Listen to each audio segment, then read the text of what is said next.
Mohon perhatian, tekan tombol subscribe. Terima kasih atas perhatiannya. Mas Amin itu kemarin sebagai terdakwa yang bersaksi setelah saksi-saksi yang lain diperiksa. Bahwa yang salah itu sebetulnya bukan Amin Rais doang, termasuk Megawati. Saya menyebut-nyebut Megawati itu yang memulai, karena dia yang menandatangani Undang-Undang Dasar Amandemen itu. Korbannya ditolong. Tetapi yang membuat korban kan harus dihukum.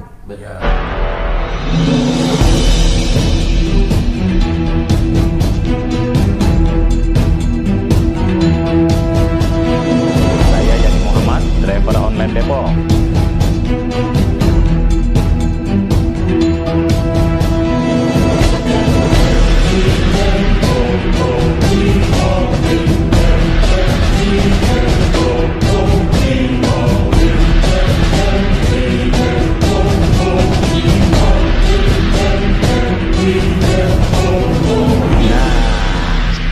Sehubungan dengan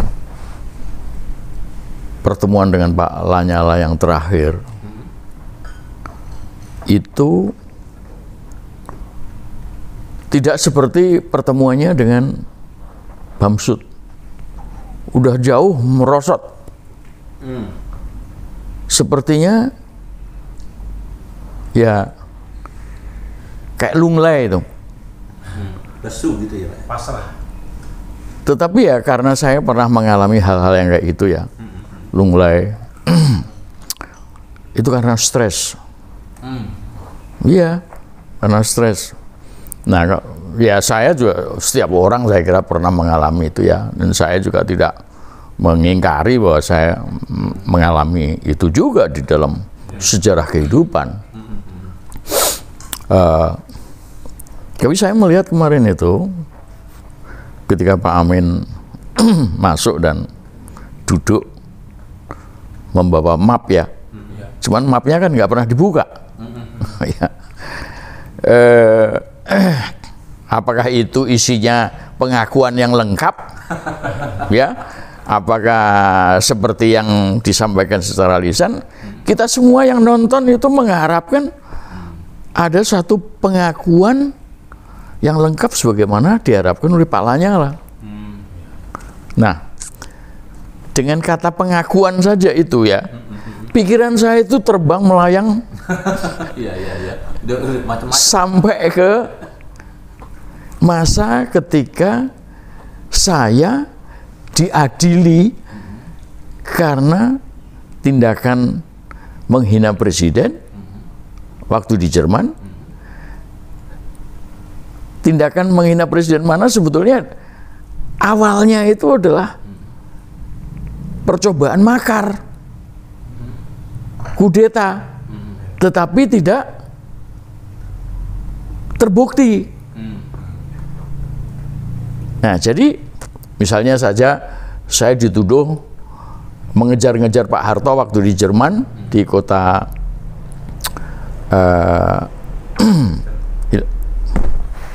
lupa kotanya, tempat pameran Hannover. Nah, di Hannover itu Pak Harto akan membuka pameran Hannover.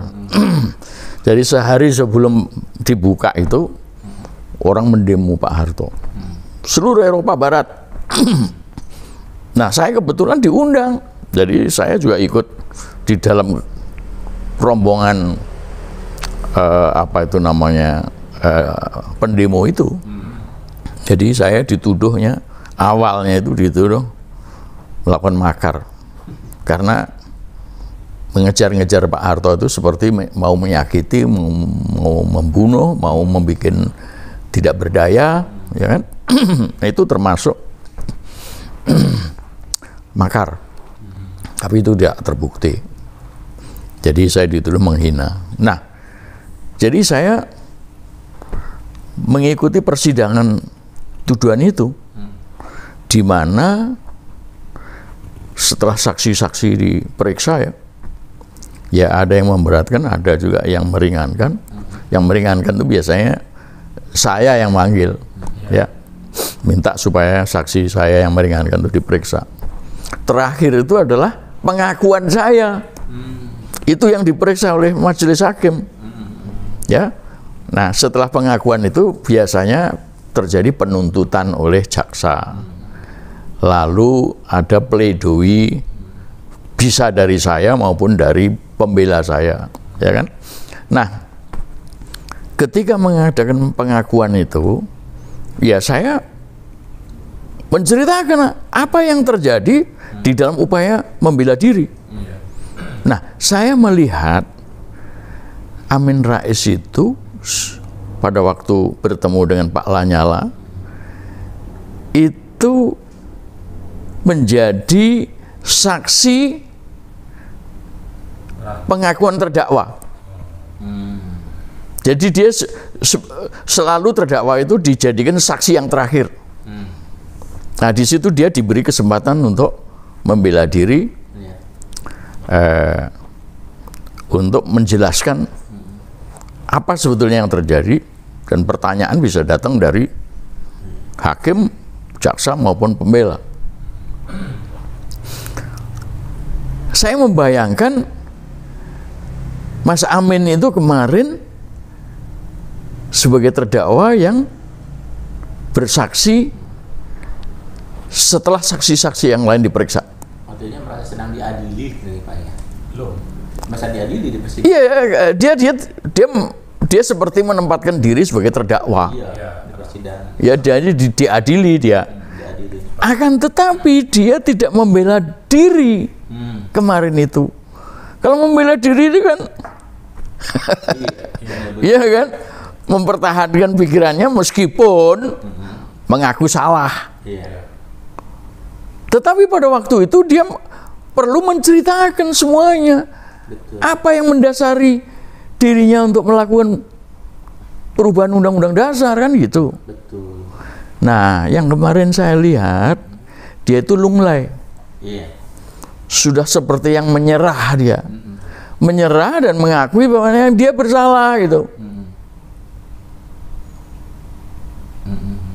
Bahkan suaranya hampir tak terdengar. Ada bagian-bagian di mana suaranya tak terdengar. Jadi udah stres ya. Apa karena gini, selain menyangkut dirinya, ada beberapa nama-nama yang juga bisa membuat dirinya itu terlalu lunglai tadi. Artinya harus menyebut selain dirinya gitu loh. Ya, memang teman-teman yang dulu mendukung Mas Amin itu mendukung bahwa yang salah itu sebetulnya bukan Amin Rais doang. Nah, Ya kan, banyak lagi yang lain gitu kan. Tetapi ketika ketemu sama Bamsud, dia sudah mengatakan saya sebagai ketua saya melucuti kekuasaan MPR. Jadi dia menempatkan diri sebagai penanggung jawab. Iya, sebagai orang satu-satunya ya Pak ya? Iya. Jadi, nah itulah yang tadi saya katakan, ada bagian-bagian yang bohong. Sebetulnya itu dia agen kalau menurut saya. Agen dikasih draft, you pimpin MPR, you melakukan perubahan terhadap undang-undang dasar, ya. Ini, ya kan? Sebagaimana yang saya sampaikan berkali-kali, pasal 1 ayat 2, pasal 6, pasal tentang Dewan Pertimbangan Agung pasal 15, ya kan, pasal 33, pasal 28, dan pasal-pasal lain yang menghilangkan tugas seorang presiden digantikan oleh DPR, ya. Nggak, jadi itu nggak pernah dijelaskan oleh Amin Rais, ya kan? Bahkan penjelasannya itu justru yang lain-lain, ya, soal fungsi ABRI, soal otonomi, ya, soal apa namanya kekuasaan presiden yang terlampau besar, ya kan? Jadi menurut saya kalau memang dia tidak ingin menjelaskan itu, atau ingin menutupi ada hubungannya dengan Madeleine Albright atau menutupi hubungannya dengan teman-temannya dulu yang memberikan dukungan seperti saya tapi misalnya kan. Pasal 6 itu harus saya tapi isunya begitu ya kan. Ini perlu dicatat juga itu soal Presiden Indonesia asli itu. Lebih baik dia nggak usah datang. Ngapain ketemu sama Lanyala? Nggak ada urusan. Kalau ketemu sama Bamsud ya oke lah ya, karena dulu ketua MPR juga kan, ya kan? Kalau Lanyala kan nggak perlu. Udah datang yang diomongin cuman begitu gitu. Udah gitu lunglai dan seperti pasrah bongkoan. Ya udahlah, hukum kayak apa deh. Oke aja gitu kan. Ini jauh berbeda dari tampangnya Amin Rais pada masa-masa sebelumnya. Gagah dia. Ya. Jadi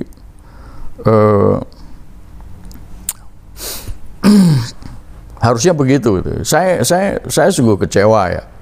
Meskipun dia itu katakanlah membela diri ya karena terdakwa kudeta konstitusi, ya kan? Dakwaannya kan itu kira-kira ya kudeta konstitusi. Meskipun dia pada akhirnya mengatakan oke, saya salah, so what gitu kan? Mau hukum lah gitu kan? Nah, tetapi dia harusnya tegar. Kemarin tuh udah duduknya begini. Jadi saya kecewa terus terang. Kecewanya itu juga karena tidak semuanya dia terangkan. Harusnya ya dia terangkan sekali. Pak Bintang, saya mau tanya gini Pak, kan betul isu bahwa yang terlibat dalam amandemen Undang-Undang Dasar 45 itu bukan cuma pimpinan dan anggota MPR, tetapi juga ada dari luar, dari NGO misalnya gitu. Kalau menurut sepengetahuan Pak Bintang, siapa aja sih waktu itu yang terlibat Pak di dalam amandemen itu selain MPR?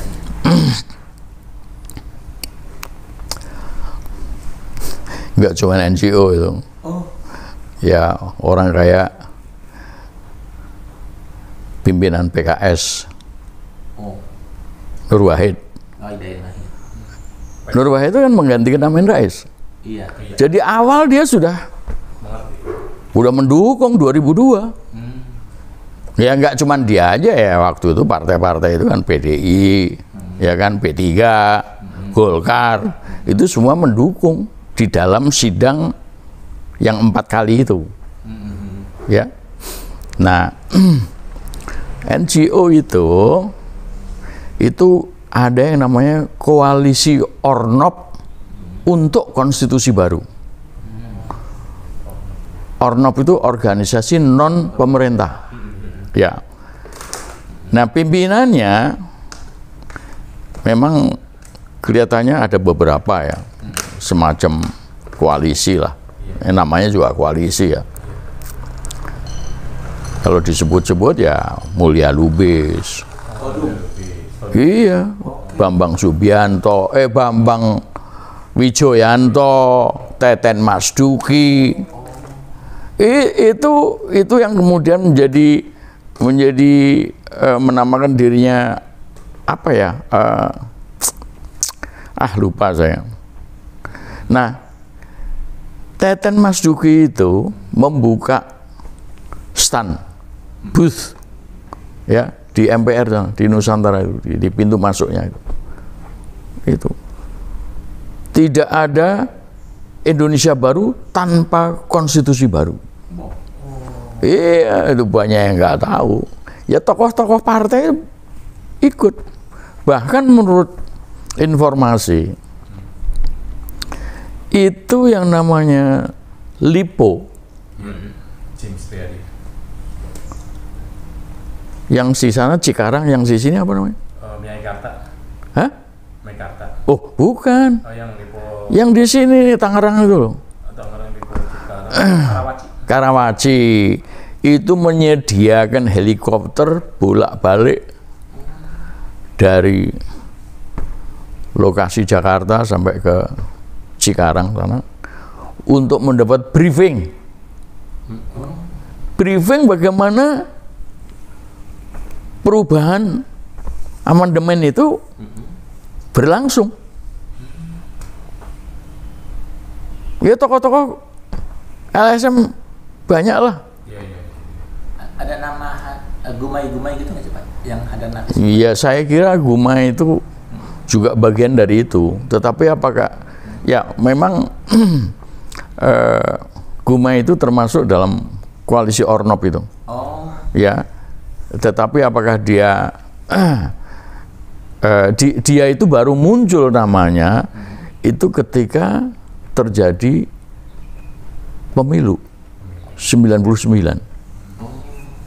Pemilu 2004. Ya, itu baru muncul ya. Dan kemudian ada beberapa LSM asing juga yang ikut membantu atau ikut apa itu namanya, ngurusi lah pemilu itu, karena itu dianggap sebagai pemilu dan pilpres juga ya, yang pertama dalam upaya melaksanakan amandemen. Ya, karena mereka itu sebetulnya kan aktivis. Bambang itu membela saya waktu saya dikerjain sama Soeharto. Ikut membela saya di sebagai orang LBH dia tuh. Iya, saya dekat sama dia. Iya. Jadi melihat masa lalu, bagaimana kita melawan Soeharto, lalu melihat situasi sekarang yang kacau balau ini, ya kan? Apalagi dia pernah di itu ya, KPK ya. Itu mestinya ya dia cerita aja lah. Ya, Amin Rais udah cerita, udah ngaku salah ya. Dia mestinya tidak usah lah nutupin bajunya, ya, bahwa dia dulu ikut menggerakkan ya dan mendukung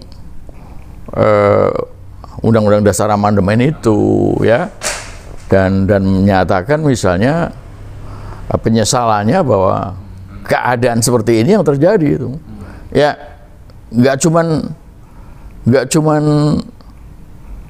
Bambang aja, semuanya ya.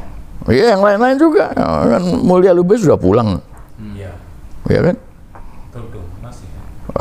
Si ini juga siapa namanya ya, LBH Apik. Oh, LBH. Si siapa perempuan? Lupa saya. Nur Sahbani Kaca Sungkana. Ya itu pokoknya koalisi lah. Koalisi LSM untuk konstitusi baru. Salah satu alasan untuk mengubah pasal 6 itu bukan karena siapa namanya,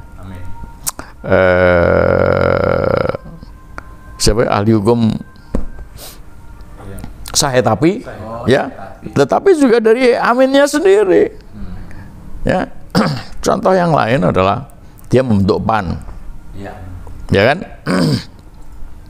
Dia pernah bersanding dengan Menteri Siswono Yudhoyono, ya kan, tahun berapa itu? 2019, pemilu 2019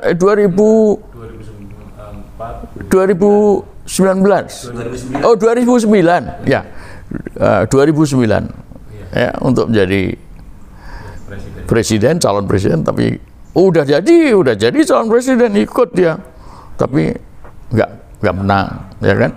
Terus kemudian kemarin karena PAN-nya sudah berbeda, ya, dia bikin Partai Umat. Ya untuk apa? Jadi masih ada keinginan tuh.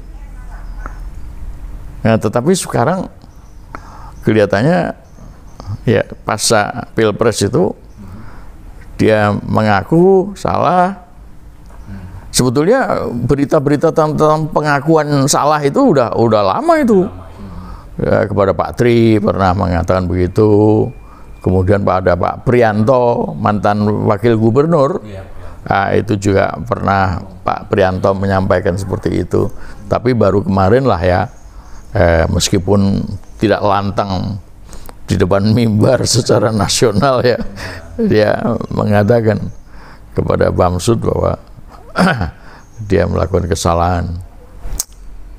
Pak, terakhir Pak, ya. Kan Bapak sama teman-teman nih semuanya berharap kita kembali ke Undang-Undang Dasar 45. Apa yang Bapak harapkan nih dari Pak Amin Rais maupun terhadap semua yang terlibat dalam amandemen Undang-Undang Dasar 45? Apalagi selama ini kan mereka tuh cenderung nggak ikut bersuara untuk kembali ke Undang-Undang Dasar 45 kan Pak? Harapannya apa Pak? Harapan saya kalau terjadi ya ini kelemahan dari Indonesia ya.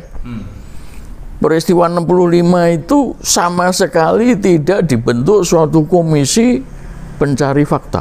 Oh iya benar. Iya kan? Iya. Nggak ada itu. Sehingga simpang siur sampai sekarang. Iya.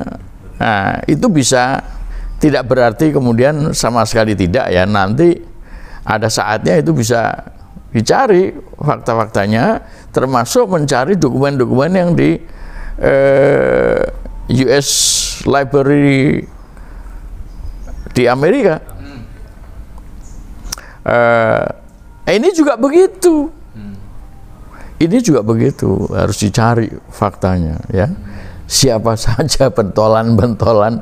Sebetulnya kan nggak sulit juga, itu anggota kan sudah ada, itu nama-nama anggota itu kan ada itu tahun 99 itu, ya kan? Ya kita aja yang nggak terlampau hafal. Termasuk yang tanda tangan loh. Iya. Tanda tangan kan terutama ketua partai. Kemudian ada Ginanjar, ya kan? Ya udah. Daftar PKI gaya baru itu sudah ada. Nah, mau diapain mereka kan begitu? Ya diadili lah. Ini 20 tahun terakhir itu rusak-rusakan. Betul-betul kesempatan kita itu untuk memajukan Indonesia hilang setelah kita mengevaluasi ya, termasuk fundamental ekonomi Indonesia di zaman Pak Harto. Katanya hebat-hebat kok kena krisis moneter jatuh, ya kan? Ini juga begitu sekarang kan? Jadi selama 20 tahun terakhir itu kita ini tidak berbuat apa-apa, malah setback. Malah setback. Ini kan hancur-hancuran. Berapa banyak orang mati karena apa itu namanya, kemiskinan. Berapa banyak orang nganggur sekarang ini? Ya karena katanya fundamental ekonomi kita kuat, padahal kemelaratan semakin besar. Di samping yang kaya raya juga bertambah-tambah, iya kan? Nah, jadi ini betul-betul suatu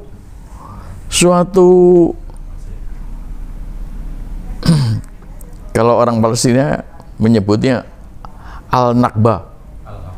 Apa itu Pak? Al-Nakba itu katastrof, kerusakan yang amat parah. puncak, ya, the ultimate failure daripada sebuah negara besar seperti Indonesia. Udah melarat, nggak bisa apa-apa, ya kan? Ini luar biasa. Kalau misalnya ambil baik Mulya Lubis maupun Bambang Wijoyanto yang ahli keadilan kebenaran, ya, penegak keadilan, ya. Ini melihat ini tuh sebagai korban, ya, rusak-rusakan. Ini bagaimana cara menanggulanginya? Ya, korbannya ditolong. Tetapi yang membuat korban kan harus dihukum. Harus dihukum. Sekalipun dia ngaku. Nah ini kira-kira yang ya kita harus menghadapi teman-teman kita sendiri. Ya tapi demi negara, bangsa dan rakyat, dan supaya ini tidak terulang kembali, ya harus keadilan dan kebenaran harus ditegakkan. Ya kan? Ini yang terpikir oleh saya harus seperti itu. Oh, orang malah bela-bela Prabowo. Orang belum tentu mampu, ya kan? Ya pasti nggak mampu lah. Kalau saya yakin nggak mampu dia. Ya, lalu untuk apa membela dia dan mengorbankan seluruh rakyat bangsa dan negara? Untuk apa bela-bela Jokowi? Ya saya tidak ingin, tidak sempat untuk memaki-maki Jokowi. Udah tahu lah. Ya udah tahu bagaimana bobroknya, dan tahu akibat daripada kebobrokan itu, rusak-rusakan, dan tidak perlu lagi saya maki-maki dia. Ya dihukum aja. Termasuk Prabowo juga harus dihukum.